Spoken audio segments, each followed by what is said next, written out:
ഇന്നത്തെ പ്രഭാത പരിപാടികൾ ആരംഭിക്കുകയാണ്. ആദ്യമായി പുലരികളിൽ പുതുപ്രതീക്ഷകളുമായി പുലരിവെട്ടം.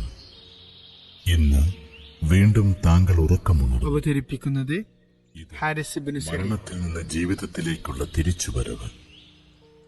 ആയുസ്സിന്റെ കണക്കു പുസ്തകത്തിൽ ഒരു ദിനം കൂടി കൊഴിഞ്ഞു വീണു.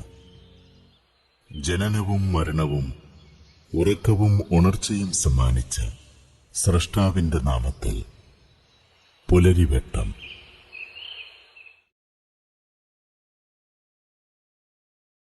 അസ്സലാമു അലൈക്കും വറഹ്മത്തുള്ളാഹി.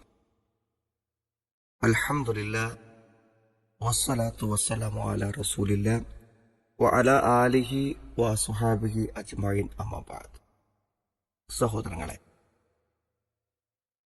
ചില സന്ദർഭങ്ങൾ നമ്മുടെ മനസ്സിന് വലിയ മനപ്രയാസവും ടെൻഷനും ഉണ്ടാകും.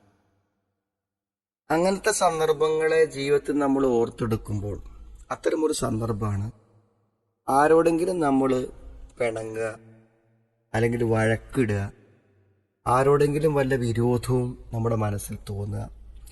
ഇങ്ങനത്തെയൊക്കെ സന്ദർഭങ്ങളിൽ നമ്മൾ വല്ലാത്ത മനോവേദനകളും മനപ്രയാസങ്ങളും അനുഭവിക്കാറുണ്ട്. യഥാർത്ഥത്തിൽ ഒരു സന്തോഷകരമായ ഒരു ജീവിതാവസ്ഥ എന്ന് പറഞ്ഞാൽ എല്ലാ ആളുകളോടും എല്ലാ ആളുകളെയും നമുക്ക് ഇഷ്ടപ്പെടാനും എല്ലാവരെയും സ്നേഹിക്കുവാനും എല്ലാവരിലും തിരിച്ച് അങ്ങനെ ഒരു സ്നേഹവും ബന്ധവും സ്ഥാപിച്ചെടുക്കുവാനും പറ്റുന്ന ഒരു സ്ഥിതിവിശേഷം സത്യത്തിൽ സ്വർഗതുല്യമായ ഒരു സന്തോഷ അവസ്ഥയാണ്. സ്വർഗത്തിന്റെ സന്തോഷത്തെക്കുറിച്ച് പറയുമ്പോൾ ഖുർആൻ പറയുന്നുണ്ട്, വനസഅനാ മാ ഫീ സുദൂരിഹിം മിൻ ഗിൽ. അവിടെ മനസ്സിലുള്ള പകകളെ, വിദ്വേഷങ്ങളെ അതിനെ ഊരിയെടുത്ത് കളയുന്നു.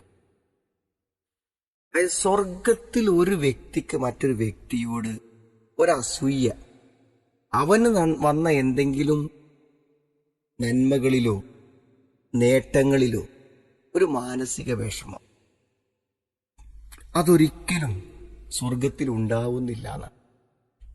മറ്റൊരു വ്യക്തിയോട് ഉള്ള നന്മയിൽ അസൂയ തോന്നാത്ത, മറ്റുള്ള ഒരാളുടെ പുരോഗതിയിൽ മനസ്സ് വിഷമിക്കാത്ത ഒരവസ്ഥാവിശേഷം എന്ന് പറഞ്ഞാൽ അത് അത്യധികം മനസ്സ് സന്തോഷിക്കുകയും ആഹ്ലാദിക്കുകയും ചെയ്യുന്ന ഒരവസ്ഥയാണ്.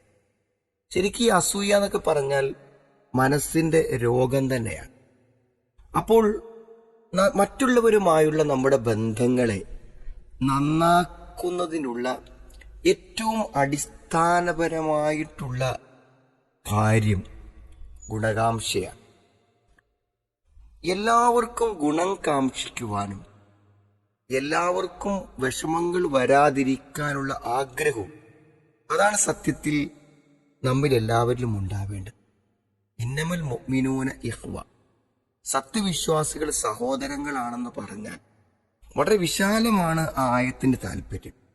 ഇവിടെ യഥാർത്ഥത്തിൽ ആ ഗുണകാംക്ഷയെ ഉറപ്പിക്കുകയാണ്. പരസ്പരമുള്ള ആ ബന്ധം ഏതു രംഗത്താണെങ്കിലും മറ്റുള്ളവർക്ക് നന്മ വരണം എന്നുള്ള ഒരാഗ്രഹം നമുക്കുണ്ടാവും.